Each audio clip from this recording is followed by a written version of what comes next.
ये नाक्षर समाम्नाय मतिगम्य महेश्वरात् कृष्णं व्याकरणं प्रोक्तम तस्मै पाणिनये नमः।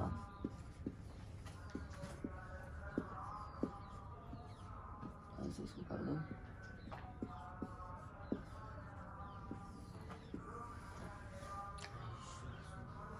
नहीं आ रहा है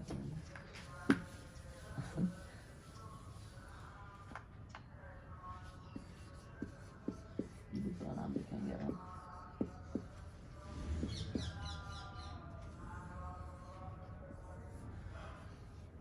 वर्ण समाम्नाय का कल क्या हुआ था कल के विषय में? हाँ, एक संज्ञा सत्वादि 4 कार्य और प्रत्यादेश 2 सूत्रों का कुल मिलाकर के 14 सूत्रों का हमने कल अध्ययन किया था।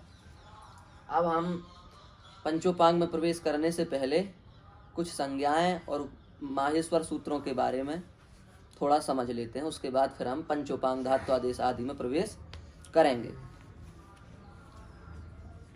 तो माहेश्वर सूत्र, चलो पहले इसको मान लेते हैं।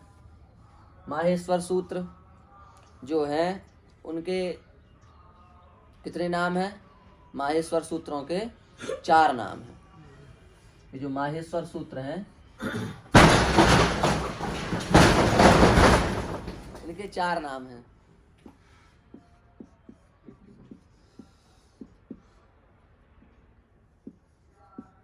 वर्ण समाम्नाय,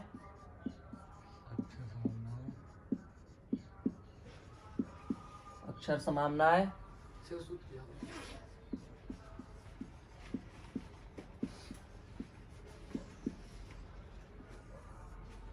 सूत्र जाल और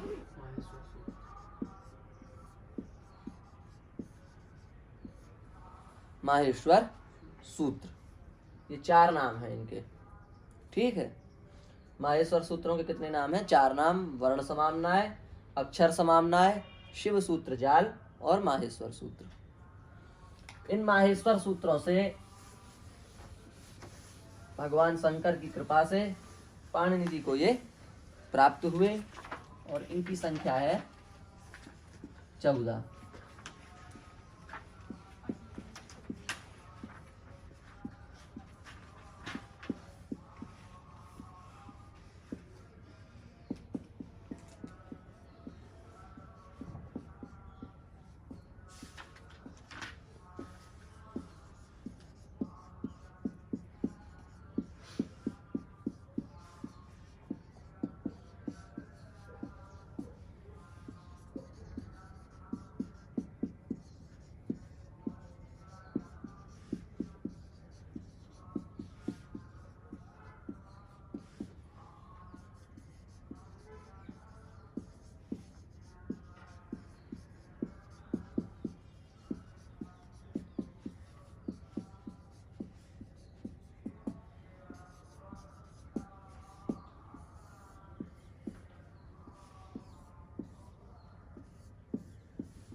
ये माहेश्वर सूत्र हैं।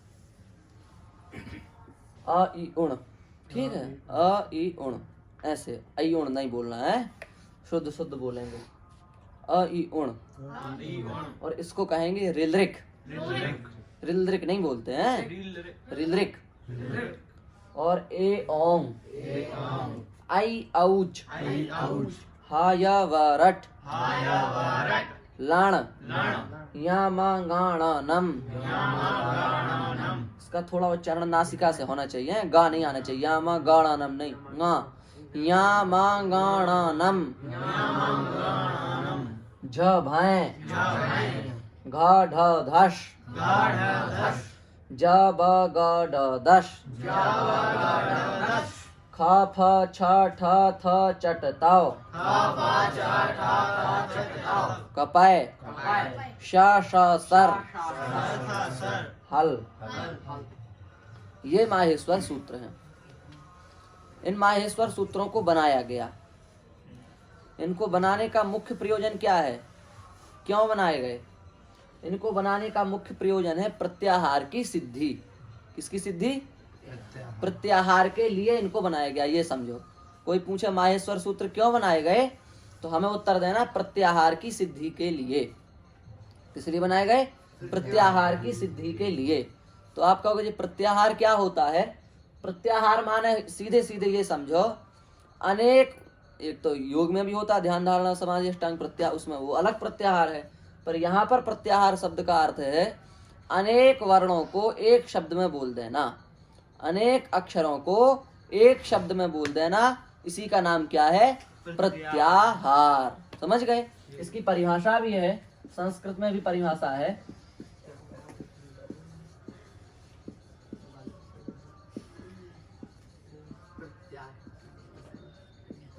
प्रत्याह्रियन्ते संक्षिप्यन्ते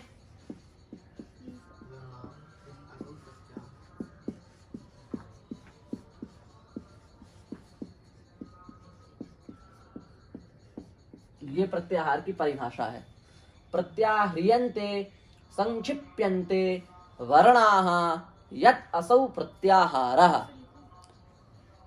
प्रत्याह्रियन्ते संक्षिप्यन्ते वर्णाः यत् असौ प्रत्याहारः। जहां पर वर्णों का, प्रत्याह्रियन्ते का ही अर्थ है संक्षिप्यन्ते, जहां पर वर्णों का संक्षेप हो जाता हो उसे क्या कहते हैं?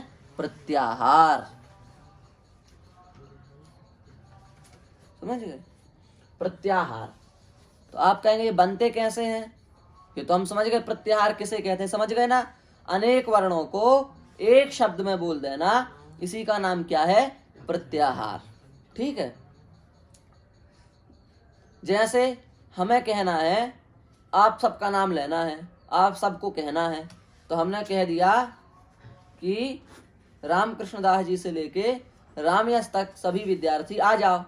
आप सब आ जाओगे, क्योंकि पहले ये हुए, अंतिम वो हुए, बीच के अपने आप आ जाओगे कि नहीं आ जाओगे? अब हमें नाम लेने की अलग अलग आवश्यकता है कि आप आ जाओ, आप आ जाओ, ऐसे बोलने की जरूरत है? नहीं है। ये इसका नाम क्या है? प्रत्याहार। यही शैली पाणिनि जी की भी है। हमें आ से लेकर के और णा तक के अक्षरों को बुलाना है, तो पाणिनि जी ऐसे नहीं कहेंगे आ तुम भी आओ, ई भी आए, ऊ भी आए, री भी आए, री भी आए।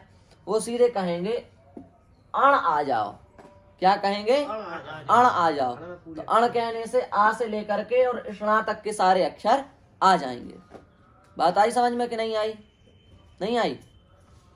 जैसे हमने कहा हल आ जाओ, क्या कहा? हल आ जाओ। तो अब हमें ये कहने की जरूरत नहीं है कि हा भी आ जाओ, या भी आ जाओ, वा भी आ जाओ, रा भी आ जाओ, ऐसे नहीं। अब हा से लेकर के ला तक के सभी वर्ण अपने आप आ जाएंगे। आ जाएंगे कि नहीं आ जाएंगे? ऐसे समझ गए प्रत्याहार बनाना? जैसे हमने कहा आपसे आप ख प्रत्याहार बनाओ, तो आपको क्या करना है कि खा से लेकर के और या तक बना देना है। तो हम कहेंगे आपसे बोलो प्रत्याहार, ख प्रत्याहार में कौन कौन से अक्षर आएंगे?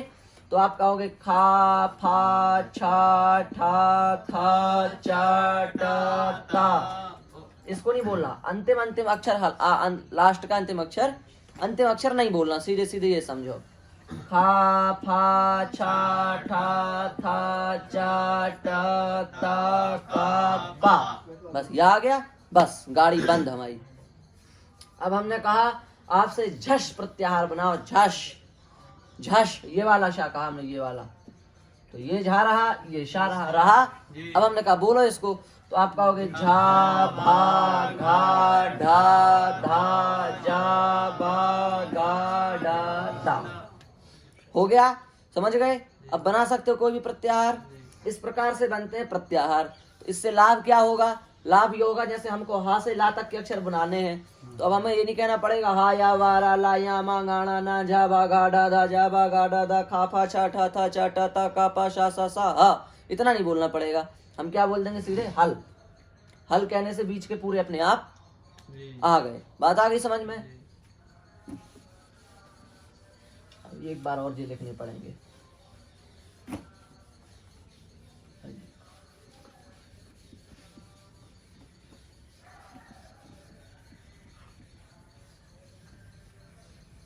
अब देखो, जैसे हमने कहा, एक उदाहरण दो प्रत्याहार के लाभ का।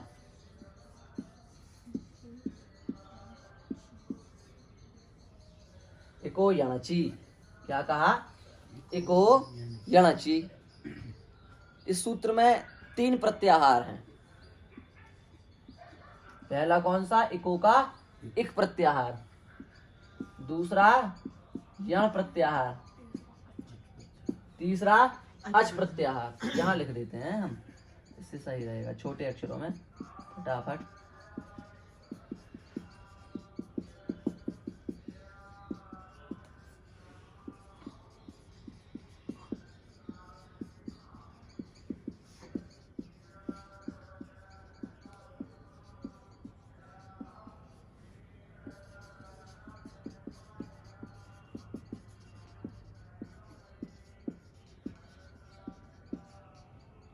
चटताओ,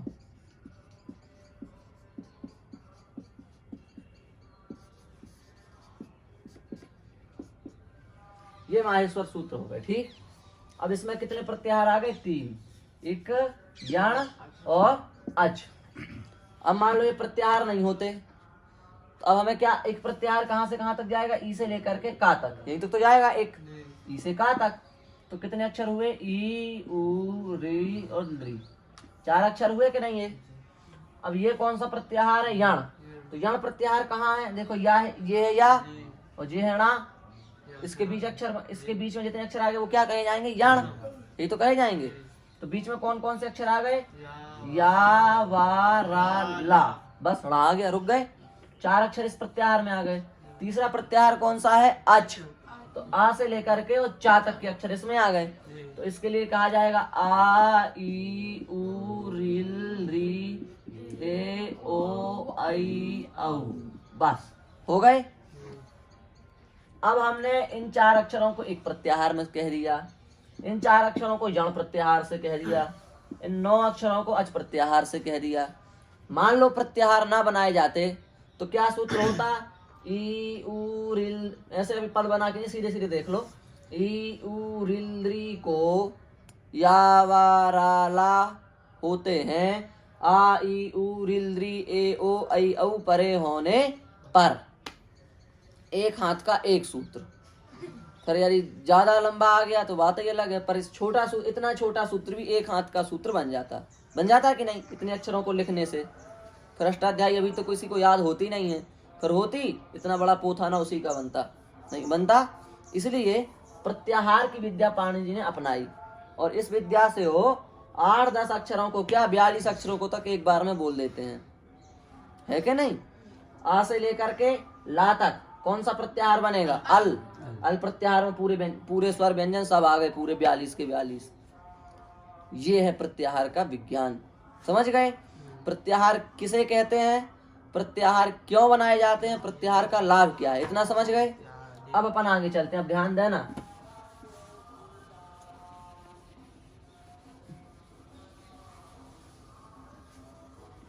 अब ध्यान ये देना है कि आ, ई, उ, रिल, री, ए, ओ, आई, औ, ये क्या है? ये है स्वर।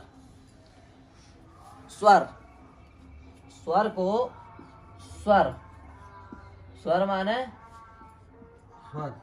स्वेन राजन्ते इति स्वराः, जो स्वयं प्रकाशित हो, जिसको किसी दूसरे के प्रकाश की जरूरत ना पड़े। जैसे सूर्य है तो उसको कोई लगानी पड़ती क्या? लाइट के जल जाए, अपने आप जलता है, वो स्वयं प्रकाश है। पर दीपक स्वयं प्रकाशित है? नहीं, उसके लिए तेल चाहिए, बत्ती चाहिए, रखने वाला चाहिए, तब वो प्रकाशित होगा। माचिस चाहिए, है कि नहीं? पर सूर्य के लिए चाहिए कुछ तेल उसमें डालो, कि तेल डालो तब उसमें चलेगा, ऐसा तो है नहीं। वो स्वयं प्रकाशित है, भगवान स्वयं प्रकाशित है। ऐसे ही जो स्वर हैं वो अपने आप प्रकाशित होते हैं, उन्हें किसी की जरूरत नहीं पड़ती है। जो व्यंजन होते हैं वो लंगड़ा, व्यंजन को अपन हिंदी में लंगड़ा कह सकते हैं, वो उनका खुद का कुछ नहीं है, वो दूसरों के ही साथ चलते हैं। अन्वक भवति व्यंजनम, जो पीछे पीछे चले उसको कहते हैं अनुअच। अच के पीछे पीछे लगे रहते हैं व्यंजन। हमने कहा को, तो ये बोलने में कठिन है, और अभी हमने इसमें लगा दी आ की मात्रा, तो ये बन गया क। अब ये सरल है बोलने में। तो जो अच होता, व्यंजन होते हैं, अच के पीछे पीछे होते हैं। अचाम बिना, भाष्य में लिखा है, अचाम बिना व्यंजनस्य उच्चारणम न संभवति। अचों के बिना व्यंजन का उच्चारण नहीं हो सकता। हो सकता है? तुम बताओ। हम लिख रहे हैं क, ख, गो, घो, अब बोलो इनको, वो करते रहोगे गो गो गो गो गो, होंगे नहीं। इसलिए बिना अच के व्यंजन का उच्चारण नहीं होता, और स्वरों के लिए किसी की जरूरत नहीं है, उनका अपने अकेले। अब इसको बोलो, तुम प्रेम से बोलोगे ए, इसको बोलो ओ, और इसको बोलो की कु, हो गए बस। इसलिए अच जो है वो स्वयं प्रकाशित है, पर व्यंजन अन्वक भवति व्यंजनम, पीछे पीछे चलते हैं किसके, अच के। अच के पीछे पीछे कौन चलते हैं, व्यंजन चलते हैं। समझ गए। तो सबसे पहले स्वर, स्वरों में भी सबसे मुख्य स्वर क्या है।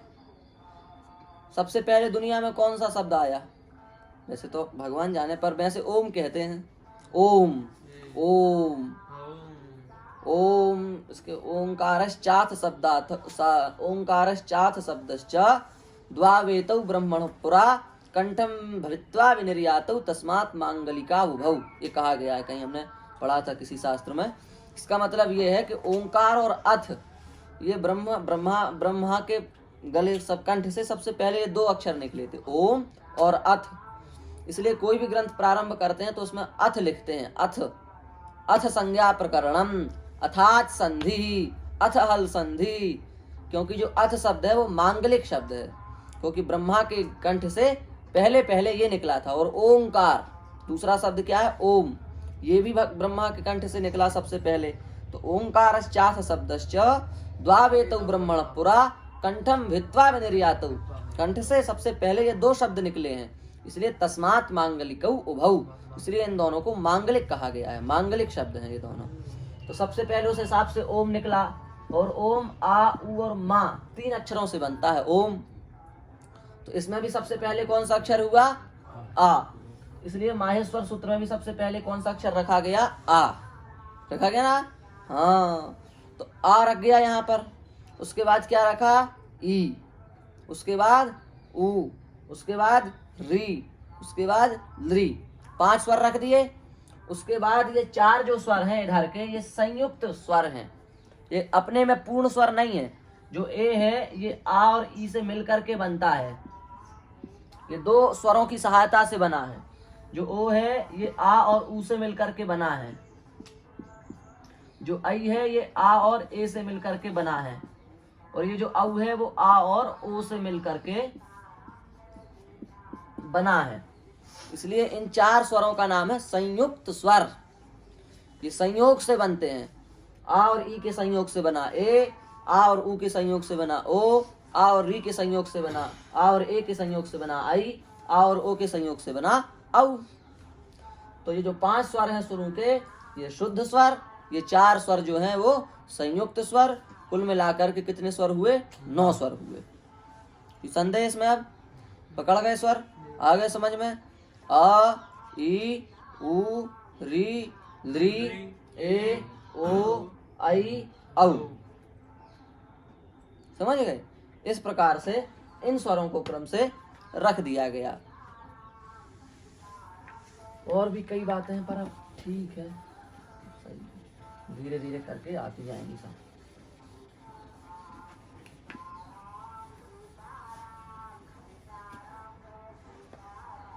यहां तक आ गए, हो गया। अब यहां से चले अपन हयवरट से। तो हा, या, वा, रट और लण। तो इसमें अभी हा यहां भी और हा यहां भी है ना। पर ये व्यर्थ नहीं है, इसके प्रणोनुमा में प्रयोजन दिए हैं। यहाँ हा क्यों है, यहाँ हा क्यों है, वहां पर विस्तार से बताया गया कि 2 बार हा पढ़ने का प्रयोजन क्या है। अट अश हश इण प्रत्याहार चतुष्टयोषु हकार ग्रहणार्थ हा, वहां पर बताया गया, वो बाद में बताएंगे। अभी तो ये समझो कि अभी यहाँ पर हा, इसलिए यहाँ पर अभी हा एक प्रकार से अपन छोड़ के चलते हैं, ठीक है। इस हा का भी जरूरत, इसकी भी जरूरत है, पर अभी थोड़ा देर के लिए इसको हटाओ, इनको पकड़ो। या वा रा ला, ये तो संज्ञा के तो चला जाएगा, लास्ट है।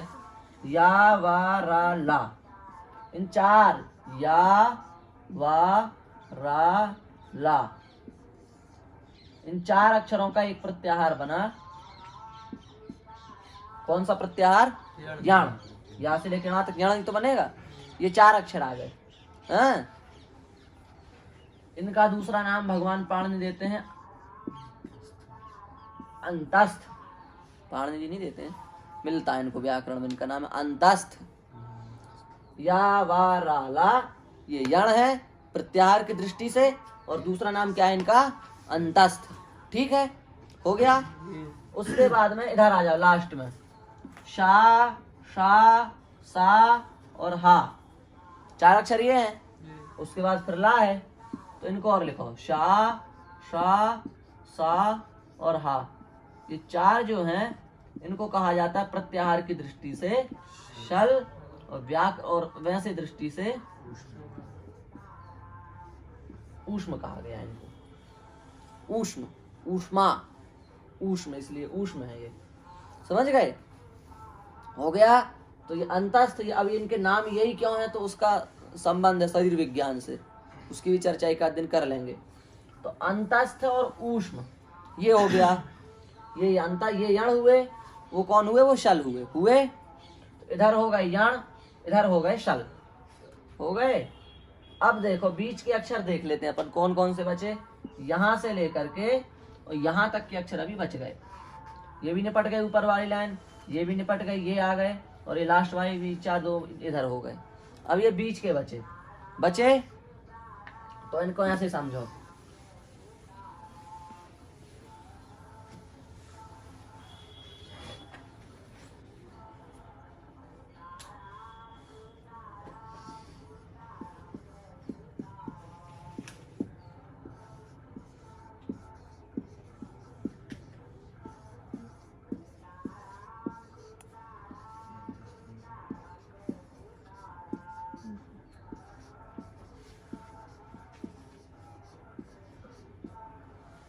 इतने अक्षर ये हैं। ऐसे ही तो होते हैं हिंदी में, का खा गा घा गा, अंगा नहीं, क्या बोलते हैं, गा, च छ ज झ य, ट ठ ड ढ ण, त थ द ध न, पा फा बा भा मा। हो गया। ये 25 वर्ण हैं, इनको 25 अक्षर है ये। ठीक है, ये वर्ग के प्रथम अक्षर हैं, है कि नहीं, पहले अक्षर ये दूसरे, ये तीसरे, ये चौथे, ये 5वें। ऐसे ही तो है ये अक्षर। 1 2 3 4 5, छोटे में से हटा देते। प्रथम वर्ग कचट प, द्वितीय वर्ग ख छ ठ थ फ, तृतीय वर्ग ग ज ड द ब, चतुर्थ वर्ग घा झा ढा धा भा, पंचम वर्ग गा या णा ना मा। ठीक, इन्हीं 25 अक्षरों को यहाँ पर रखा गया है। कैसे रखा गया, ऐसे रखा गया। ये जो लास्ट वाली लाइन थी ना 5वीं, ये माहेश्वर सूत्र में पहले रखी गई है। इसमें 5, इसका 1, ऐसे समझो तुम, उल्टा है। इसमें गा या णा ना मा रखे गए ना, इसमें भी देखो गा है, यहाँ है, णा है, ना है, यहाँ है, 5 अक्षर है ना। तो इस प्रत्याहार में 5 अक्षरों को रख दिया गया, रखे हैं। उसके बाद किसकी बारी आएगी, इन वालों की। तो देखो झा भा घा ढा धा, ये 5 अक्षर आ गए। घा ये है ना, झा भा घा ढा धा, इसमें ये 5 अक्षर आ गए कि नहीं आ गए। फिर तीसरा है ये, तो ये देख लो आप, जा बा गा डा दा, तीसरे अक्षर आ गए कि नहीं पूरे। फिर ये वाली आई, तो देखो ये है खा फा छा ठा था, ये 5 अक्षर आ गए। फिर आई ये वाली, तो देखो चा टा ता का पा, आ गए यहाँ तक। ये ब्रैकेट लगा अपना, यहीं तक जाना था। तो इसका मतलब यहाँ से लेकर के और यहाँ तक पूरे 25 वर्ग के 25 अक्षर आ गए। 5 वर्ग के 25 अक्षर इनके अंदर आ गए। तो यदि कोई कहे तो यम प्रत्याहार में ये 5 अक्षर आ जाते हैं, और झश में वर्ग के चौथे अक्षर आ जाते हैं। और हम कहें जश, तो जश में वर्ग के तीसरे अक्षर आ जाते हैं। इन दोनों को मिलाकर के कहना पड़ता है, इन दोनों का अलग अलग प्रत्याहार नहीं बनता है। क्योंकि देखो खा फा छा ठा था, अभी कोई हलंत अक्षर तो आया नहीं कि अपन प्रत्याहार बना रहे। हलंत अक्षर आएंगे तो इसको पूरा बनाना पड़ता है यहाँ तक। तो खाए प्रत्याहार में आ जाते हैं वर्ग के दूसरे और पहले अक्षर। इस प्रकार से इन 4 प्रत्याहारों में वर्ग के 25 अक्षर आ जाते हैं। और ये शुरू के जो 9 है स्वर, अच प्रत्याहार में ये 9 स्वर आ जाते हैं पूरे। और ये जो 4 थे यण प्रत्याहार में ये 4 आ जाते हैं। और शल प्रत्याहार में ये 4 आ जाते हैं। ठीक है, अब इनका पूरे का जोड़ कर दो। तो ऐसे जोड़ किया था, देखो 9 तो अपने पास स्वर है और 25 से सीधे सीधे इनको ले लो, तो 25 और 9 34 हो गए। और 4 ये हैं, ये तो 34 4 38, और 4 ये हैं तो 34 4 38 4 42। कितने अक्षर हो गए टोटल? 42। कोई पूछे अच स्वर कितने हैं? 9। ठीक है, 42 में 9 घटा दो तो व्यंजन आ जाएंगे। व्यंजन कितने हैं? 33। 42 में से 9 घटाओ तो व्यंजन आ जाएंगे। तो 42 में से 9 घटा दो, कितने हो जाएंगे? 33। कितने होंगे? 31 33। हाँ वही तो कह रहे हैं, 33। कितने हो जाएंगे? 33। 33 है व्यंजन। स्वर कितने हैं? 9 है स्वर, इतने हैं व्यंजन। और कोई इनका विस्तार पूछे तो अपने पास ये है, यम में 5वें अक्षर, झस में वर्ग के 4थे अक्षर, जस में वर्ग के 3रे अक्षर, ख में वर्ग के 2रे पहले अक्षर, यण में 4थे 4 ये, शल में 4 ये, मिला करके 42 हो गए। कितने अक्षर हुए? 42। ये किसको समझ में नहीं आया? अभी आ गए सबके समझ में? ये स्वर है, स्वर के बाद यण है 4 अक्षर, यण के बाद वर्ग के 25 अक्षर हैं, वर्ग के 25 अक्षर के बाद फिर लास्ट में शल है। पूरे 42 अक्षर हो गए। ठीक है, हो गए 42। हाँ, अब इसको मिटा दो।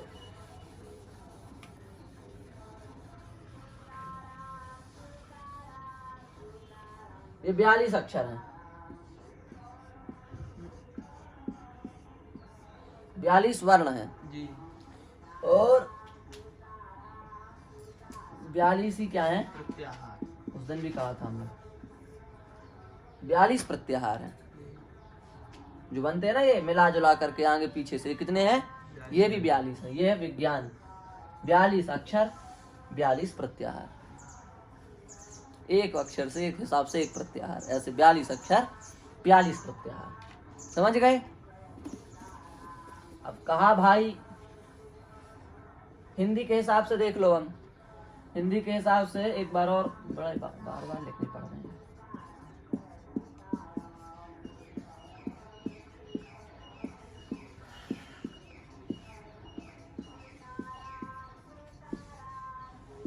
ऐसे ही तो लिखे जाएंगे पूरे अक्षर 25। लिखने में थोड़ा टेढ़े मेढ़े पर हैं ऐसे। ठीक है, का खा गा घा गा चा छा जा जा या टा टा टा डा ता ता ता ना प प मा, ये अक्षर हैं। अब इन अक्षरों में हमें यहाँ से यहाँ तक के अक्षर बोलने हैं, तो पंजारा से ज़्यादा क्या बोल सकते हैं? का से माँ तक के अक्षर पूरे आ गए, है कि नहीं? या फिर कहेंगे अपन का खा गा घा गा, गीत गाएंगे तो पूरे हो जाएंगे, है कि नहीं? गाते हैं ना गीत, हाँ, तो गीत से पूरे हो जाएंगे। पर विज्ञान अपना संस्कृत का उसमें यह है कि आपको का से माँ तक के पूरे अक्षर बोलने हो, तो संस्कृत में कह देते हैं का वर्ग, तो 5 आ गए। च वर्ग 5 आ गए, ट वर्ग 5 आ गए, त वर्ग 5 आ गए, प वर्ग 5 आ गए। 5 आ गए। अब हिंदी वालों से कहो कि का से गा तक के पूरे अक्षर बोल, आप बोल भी जाओ और शब्द भी कम हो, ऐसे बोलेंगे का खा गा गा, या तो ये बोलेंगे का से गा तक, पर उनके पास कोई पारिभाषिक शब्द शायद नहीं है। पर अपने पास कवर्ग, ये संस्कृत शब्द कवर्ग है, चवर्ग, टवर्ग, तवर्ग, पवर्ग। अंग्रेजी वालों के पास तो कोई चांस ही नहीं है, वो तो बिल्कुल दूसरी रास्ते के हैं। तो कवर्ग, चवर्ग, टवर्ग, तवर्ग, पवर्ग हो गए। आगे 25 आगे। किसी ने कहा कोई इतना ही नहीं समझे तो और कोई सरल रास्ता? हाँ है। क्या रास्ता है? वर्ग हटा दो, एक अक्षर आ गया, हटा दो, इन सबको हटाओ। अब एक एक अक्षर बचे, अब इसमें ऊ लगा दो, ऊ चू टू तू और पू, ले वर्ग भी गया। कू कह दो 5 आ गए, चू कह दो 5 आ गए, टू कह दो 5 आ गए, तू कह दो 5 आ गए, पू कह दो 5 आ गए। ले कू चू टू तू पू बोलो, 25 आ गए। किसी ने कहा इतना भी नहीं कोई समझे तो कि इसको किसी को यही बोलने में कठिनाई है तो कह रहे हैं तीसरा शब्द दिया उन्होंने स्पृष्ट। इन्हीं को बोलने के लिए तीसरा शब्द क्या दे दिया? स्पृष्ट। स्पृष्ट बोल दो 25 आ गए। कू चू टू तू पू इनकी भी समस्या खत्म। स्पृष्ट बोल दो 5 आ गए, है कि नहीं? किसी ने कहा किसी की जीभ लटपटाती हो, स्पृष्ट फिसल जाती है, बोलते ही नहीं बनता है, तो चौथा शब्द दिया उन्होंने उदित। अब इसमें तो भाई कुछ नहीं है। ओष्ठ से बोलना है, ओंठ सबके होते हैं, और दांत से बोलना है, दांत भी सबके होते हैं। उदित, दांत ओंठ का काम है उदित को बोलने में, दांत ओंठ सबके होते हैं, बस उदित सबसे सरल शब्द। 4 शब्द दे दिए 25 अक्षरों को बोलने के लिए। पहला कौन सा? कवर्ग चवर्ग टवर्ग तवर्ग पवर्ग। दूसरा कू चू टू तू पू। तीसरा स्पृष्ट। चौथा उदित। 4 में जिसको जो अच्छा लगे वो बोल सकता है। समझ गए? ये है भाषा का चमत्कार, इसको करते हैं सब नमस्कार, है?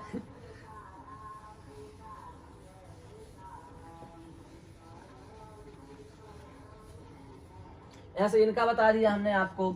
या वा राला, इनको यण भी कह सकते हैं और इनको अंतस्थ भी कह सकते हैं।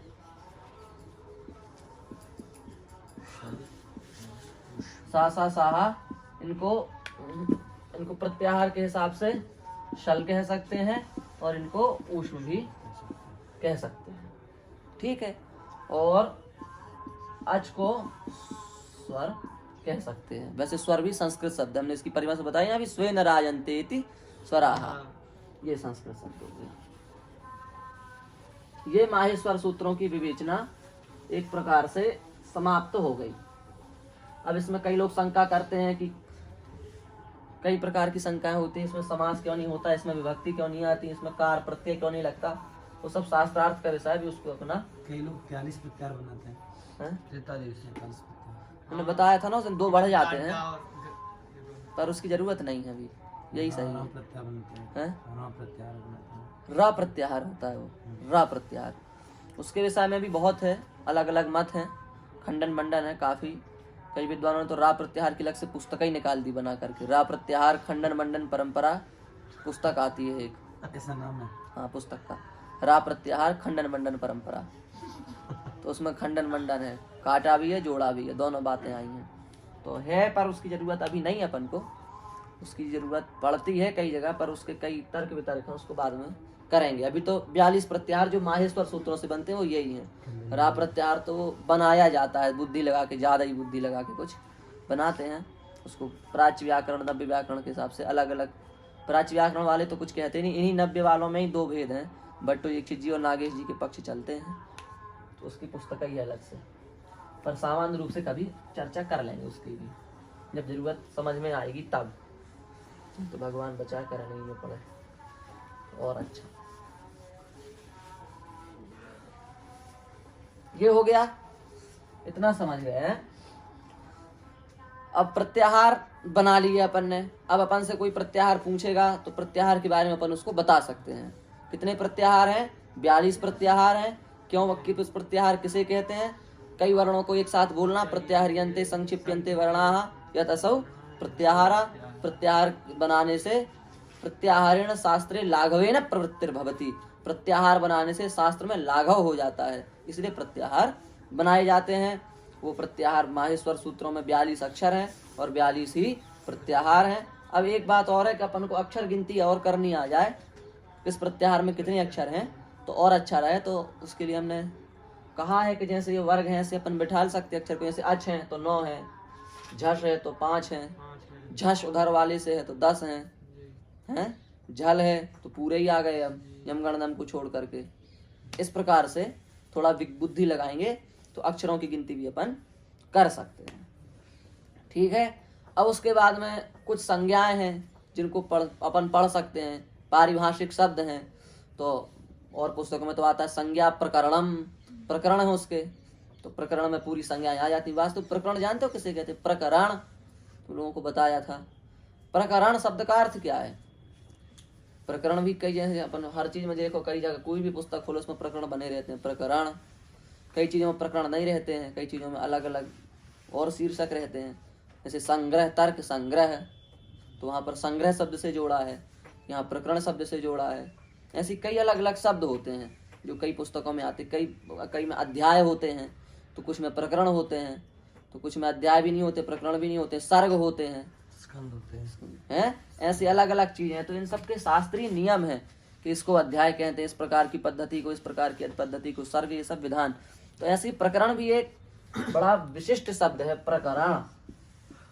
चलो अब इसकी ध्यान आ गई, तो अब जीभ पे बात आ जाती तो फिर लौट आए नहीं। प्रकरण, तो प्रकरण किसे कहते हैं इसको समझ लेना चाहिए। तो सीधे सीधे रूप से तो यह कहा जाता है प्रक्रियते अनेन इति प्रकरणम। जहां पर कुछ किया जाए, जिस शास्त्र के द्वारा कुछ संग्रह किया जाए, उस शास्त्र को कहते हैं प्रकरण। ये कई लोग कहते हैं, पर ये परिभाषा उतनी ठीक नहीं है समझने की दृष्टि से। इसलिए अपनी एक दूसरी परिभाषा है, शास्त्रीय परिभाषा, मनगढ़ंत नहीं है, शास्त्रीय है, शास्त्रीय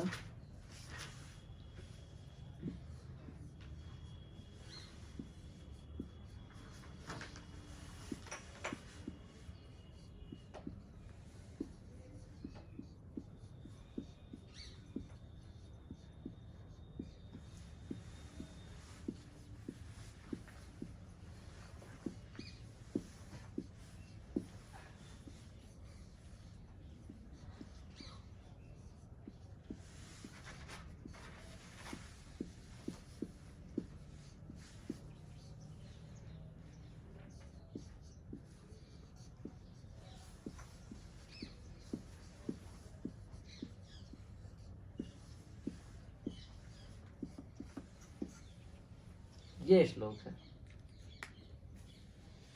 शास्त्रैक देश संबद्धम शास्त्र कार्यांतरे स्थितम आहुः प्रकरणम नाम ग्रंथ भेदम विपश्चितम।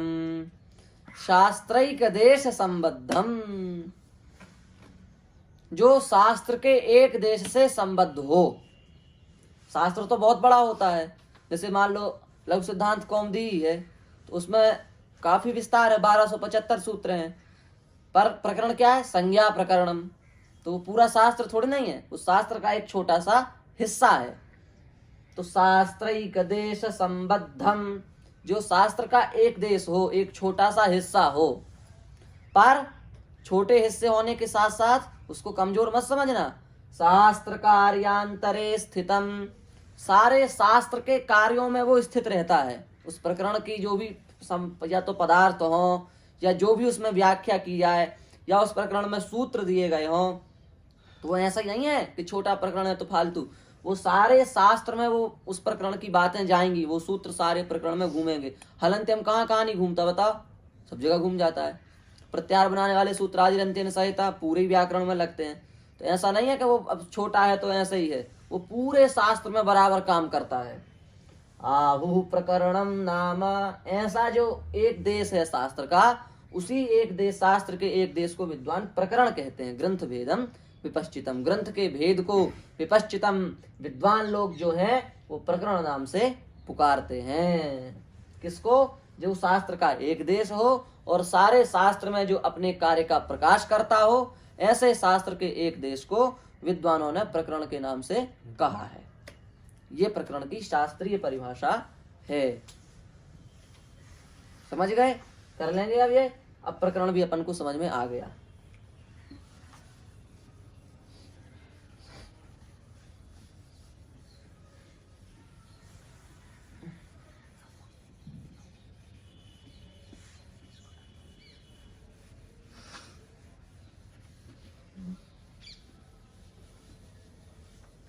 ये हो गया ठीक।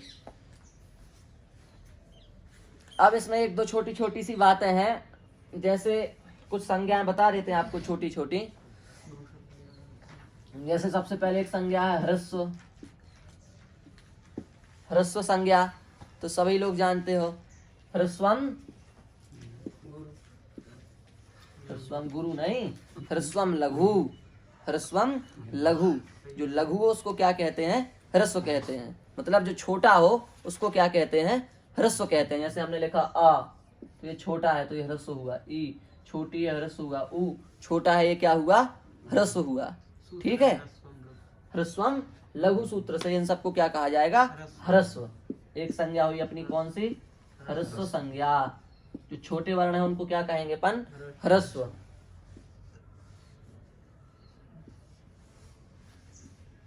दीर्घम चा,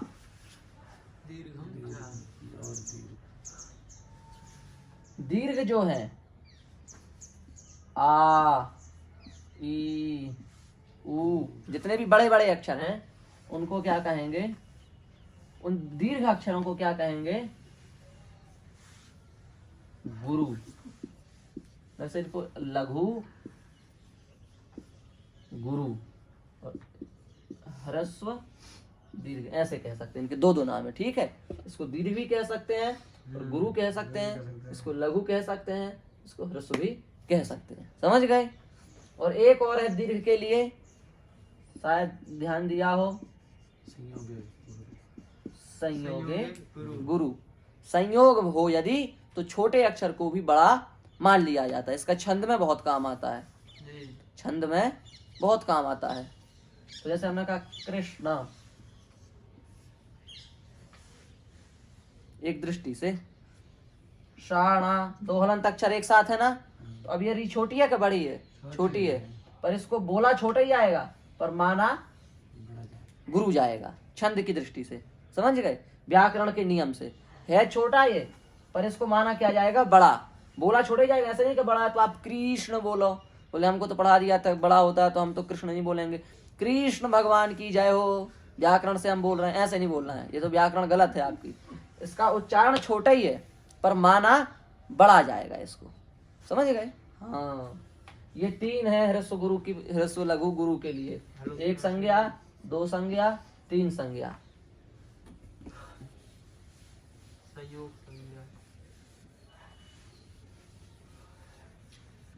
अभी कहाँ से संयोग हो जाए, सब दूर दूर है। 17 तारीख को होगा संयोग। तो हो गया इतना।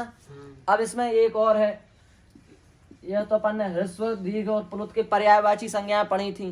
बाकी एक संज्ञा ये भी है, ह्रस्व, दीर्घ और प्लुत। सूत्र क्या है इसका?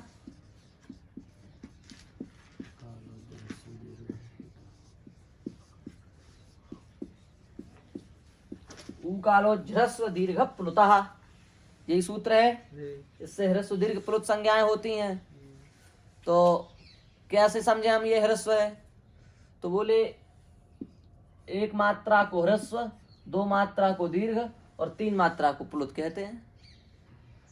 एक मात्रा को ह्रस्व, दो मात्रा को दीर्घ और तीन मात्रा के लिए तीन मात्रा को प्लुत कहते हैं। ठीक है। ह्रस्व का उच्चारण में कितना समय लगाएं? तो कहते हैं बिजली के बराबर। जैसे बिजली चमकती है, हो गया। अथवा बिजली तो कभी कभी ज्यादा भी चमक जाती है, हैं? थोड़ा चमकी गई, और कई बार ऐसा होता है लंबी चमकती है तो थोड़ा ज्यादा चमकती है, तो उसमें थोड़ा, जैसे इसलिए कहते हैं पलक झपकने के बराबर। अब ये नहीं कि आप झपकाए ही रहो, बोले पलक झपक रही है हमारी। एक स्वाभाविक रूप से जो पलक झपकती है उसको झपकने में जितना टाइम लगता है, समय लगता है, उतना समय, क्योंकि अब शुरू में ह्रस्व बनाए गए होंगे। अपन को तो बता दिया अ, ये ह्रस्व है आ, पर जिसने इनका निर्धारण किया होगा समय का, उसने कुछ तो माप तोल बनाया होगा। तो उसने यही माप तोल बनाया, पलक झपकना, बिजली चमकना। पलक झपके जितने में उतने में ह्रस्व का उच्चारण करना चाहिए। तो अ ऐसे अभ्यास करते हैं कई लोग, है ऐसे करना चाहिए। तो पलक झपक, और इसमें कई पक्षियों के भी प्रमाण है पाणिनि शिक्षा में कि ऐसे पक्षी बोले, एक मात्रा में ये पक्षी बोलता है, दो मात्रा में द्विमात्रम चैव वायसा शिखिरौति, त्रिमात्रम तु नकुलस त्वर्धमात्रकम। शुरू से क्या है पूरा श्लोक? चासस्तु अर्ते मात्राम द्विमात्र, यही है, द्विमात्रम चैव वायसा और शिखिरौति त्रिमात्रम तु नकुलस त्वर्धमात्रकम। जो नेवला होता है वो आधी मात्रा में बोलता है। नेवला, नेवला सांप का दुश्मन आधी मात्रा में बोलता है। अब उसका बोलना तक हमने सुना ही नहीं, आधी मात्रा उसकी होती है। तो समझ गए बात। तो एक मात्रा ह्रस्व की, दो मात्रा दीर्घ की, तीन मात्रा पुलुत की, और जो व्यंजन होते हैं, व्यंजन माने हल, उनकी होती है आधी मात्रा। इस बात को आप याद रखना। तो झपकना, बिजली चमकना, इतना उच्चारण, इतना समय लगता है किसको बोलने में? ह्रस्व को। उससे दोगुना समय किसको बोलने में लगता है? दीर्घ को। उससे तिगुना समय किसको लगता है? पुलुत को। तो अ, आ और आ। तो यहाँ पर यही प्रश्न किया जाता है कि भाई सबसे पहला अक्षर आ है, तो यहाँ पर सूत्र आना चाहिए इनको अकालो, आकालो ह्रस्व दीर्घ पुलुता। पर ऊ क्यों दिया इन्होंने? तो हमने उस दिन बताया था कि सुबह सुबह मुर्गा बोले 4 बजे कुड़ुक कुड़ुक कुड़ू, तो कुड़ू में से ऊ की आवाज निकली। तो उस समय ये सूत्र बना रहे थे, तो उन्होंने ऊ कालो ह्रस्व दीर्घ पुलुता से बना दिया। ऐसा लोग कहते हैं, अब पता नहीं भगवान जाने क्या है सही। अब उन्होंने पता नहीं क्या सोच के बनाया, पर इन्होंने मुर्गा जरूर ले आए वहां बीच में। बोले मुर्गा से बनाया। थोड़ा इनकी बात तर्क संगत भी है, नहीं तो आ दे सकते थे, वही क्यों दिया? थोड़ी बात इनकी ठीक भी है। उससे पाणिनि जी की महत्ता भी नहीं घट रही है, क्योंकि मुर्गा दिन में तो बोलता नहीं, सुबह ही बोलता है, तो अच्छी बात है, बोले मुर्गा। आ गया समझ में? तो ये हो गई 3 संज्ञाएं, ह्रस्व दीर्घ पुलुत। एक मात्रा ह्रस्व, दो मात्रा दीर्घ, तीन मात्रा पुलुत, और क्या है फिर उसमें? व्यंजन की कितनी मात्रा? आधी मात्रा। समझ गए? अब इसमें 3 संज्ञाएं और जोड़ लो, उदात्त, अनुदात्त, स्वरित। इसमें क्या कहते हैं? इसमें कहते हैं उच्चैरुदात्तः,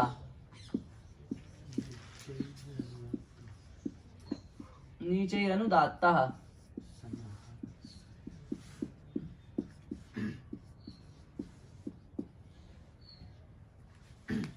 ऊपर वाले भाग से बोला जाए तो उदात्त, नीचे वाले भाग से बोला जाए तो अनुदात्त, और बीचों बीच से बोला जाए तो स्वरित। तो इसका तो उच्चारण बड़ा सूक्ष्म है, ये तो पता चलना आज की दृष्टि से बड़ा असंभव है। इसलिए इसको तो अपन जैसे कहते हैं ऐसे ही समझ लें तो ज्यादा अच्छा रहेगा। ऊपर वाले भाग से जो बोले जाए वो क्या है? उदात्त। नीचे वाले भाग से बोले जाए यदि तो उनको क्या कहा जाएगा? अनुदात्त। और मध्य भाग से बोले जाए तो क्या कहा जाएगा उनको? स्वरित। उदात्त माने ऊपर। उदात्त शब्द का हिंदी में अर्थ है ऊपर, अनुदात्त का अर्थ है नीचे, और समाहार माने होता है बीचों बीच। समझ में आई बात? कोई पूछे उदात्त माने क्या होता है? उदात्त माने ऊपर। कहते हैं ना इस व्यक्ति का बहुत उदात्त चरित्र है, बहुत ऊंचा चरित्र है। तो ये हम ऐसे भी कई पढ़े लिखे लोग बोलते हैं। अब तो वहां उदात्त का अर्थ कहने लगो इस व्यक्ति का ऊंचा उदात्त स्वर है, तो वहां स्वर नहीं जोड़ना है, उदात्त माने ऊंचा। उदात्त स्वर क्या होता है भाई? इस व्यक्ति का उदात्त चरित्र है, बड़ा ऊंचा चरित्र है, हैं? हाँ, इनके स्वर भी हैं। उदात्त का स्वर नहीं होता, इसका स्वर नहीं है, ये बिना स्वर के हैं। अनुदात्त का नीचे स्वर होता है, ऐसे नीचे डंडी लगी रहती ना, ये अनुदात्त की डंडी है। और स्वरित का ये ऊपर चिन्ह होता है। ये तीनों के स्वर हैं। उदात्त का कोई स्वर नहीं, उदात्त का स्वर नहीं होता, उदात्त बिना स्वर के हैं। अनुदात्त का नीचे स्वर है और स्वरित का ऊपर स्वर है। ये भी बड़ा अच्छा प्रकरण है, जिसको कोई ढंग से समझे तो बड़ा मजा आता है कि कौन सा स्वर किसका चिन्ह है, कैसे लगते हैं। यदि किसी को स्वर की ठीक सिद्धि हो तो वो बिना याद किए भी वेद के स्वर लगा सकता है। अभ्यास यदि हो स्वर का तेज तो हो सकता है ऐसा।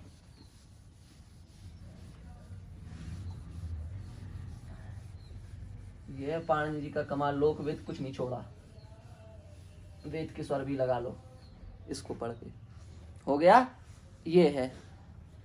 अब इसमें हमने अब बस इसमें एक बात और बची है कि जो अपने स्वर हैं वो सारे के सारे स्वर अनेकों प्रकार के हैं। अपन हिंदी में क्या पढ़ते हैं?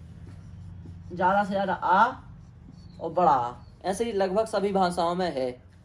छोटी बड़ी, ई से इमली और ई से ईख बताते हैं ना।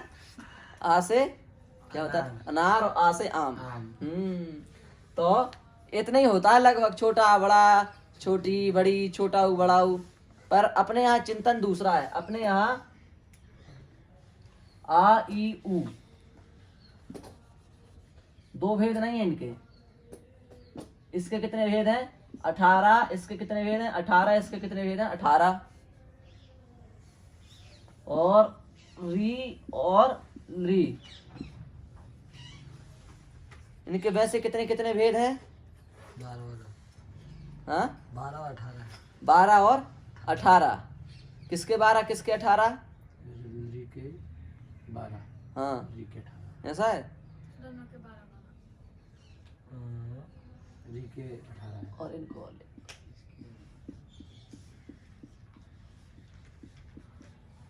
एओ भैया क्या है? री के 18, री के हाँ। 30 हो गए। 12 और इसके 12 12 12। 12, इसके भी 12, इसके भी 12, इसके भी 12। ये 12 12 प्रकार के होते हैं सब। और ये 18 18 प्रकार के, ये 18, ये 12, ये 12 12। ये इनकी सब वेराइटियाँ अलग अलग है, सब इनके अलग अलग प्रकार हैं। इतने इतने प्रकार के ये बनते हैं। सारे स्वर हो गए। व्यंजनों में कोई प्रकार नहीं, एक ही प्रकार है। किसको छोड़ के? या वा ला को छोड़ करके। ये भी दो दो प्रकार के बन जाते हैं, या वा और ला। ये ऐसे भी हो सकते हैं और ऐसे भी हो सकते हैं। ये दो प्रकार के हो जाते हैं व्यंजनों में। बाकी सारे व्यंजन एक एक प्रकार के रहते हैं, पर ये इतने इतने प्रकार के बनते हैं। तो हमको ये पता चल गया कि कौन कितने प्रकार का होता है। कोई पूछे ई संस्कृत में कितने प्रकार, संस्कृत में क्या होती इतने प्रकार की, खोजा संस्कृत वालों ने तो संस्कृत के नाम आएगा। बाकी ये थोड़ी नहीं है कि केवल संस्कृत ही में ये 18 प्रकार की होती, बाकी 2 ही होती हैं। कोई ई तो ई है, वो अलग अलग कैसे हो सकती है? वहां तक पहुंचे नहीं आप लोग। तो ई कितने प्रकार की? 18। आ भी 18, उ भी 18। तीनों कितने कितने प्रकार के? 18 18 प्रकार के। और री और री कितने प्रकार की है? 12 12 प्रकार की। और ए ओ, हाँ 18 और 12। और ए ओ वही कितने प्रकार के हैं? 12 12 प्रकार के हैं। बाकी सारे व्यंजन कितने प्रकार के हैं? एक प्रकार के। किनको छोड़ के? इन 3 को छोड़ के, या वा और ला, इनको छोड़ करके सारे कितने प्रकार के हैं? 2 2 प्रकार के हैं। हो गया? हाँ।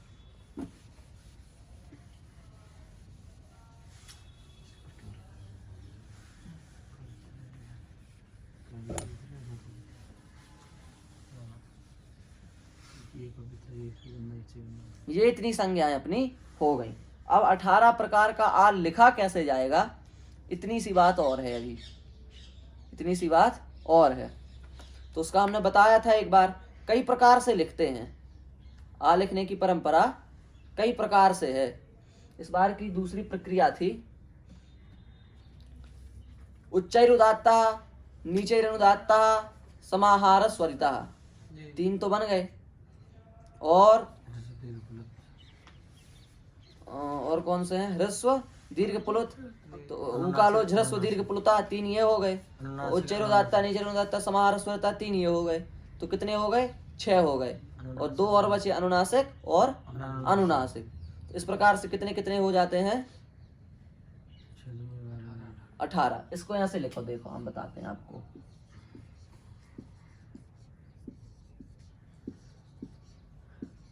बहुत सरल उपाय है।